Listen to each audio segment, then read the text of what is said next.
Herkese salam, kanalıma hoş gelmişsiniz. Videomuza geçmeden önce Magazin Dünyası kanalımıza abone olup videonu beğenip yakınlarınızla paylaşmayı unutmayın. Müğənni Vəfa Şərifova sosyal medya hesabında oğluyla birlikte yepyeni video ve fotolar paylaşıb. Onun paylaşımı herkes tərəfindən maraqla qarşılanıb. Vəfa Şərifovanın yeni imici də izləyicilər tərəfindən bəyənilib. Həmin foto və videoları sizlərə təqdim edirəm. Videonu izləyib xoş sözlərinizi yazıb dəstək olmaq için kanalımıza abone olmayı unutmayın.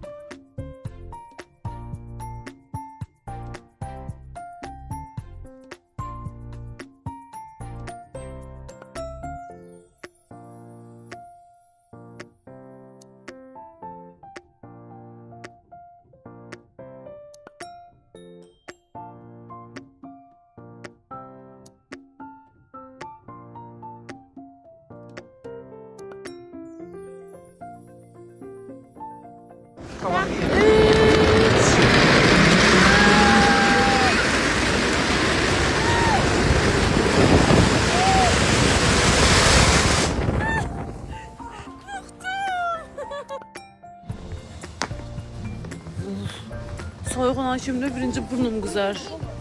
Ama Yani ben de gözleyeyim.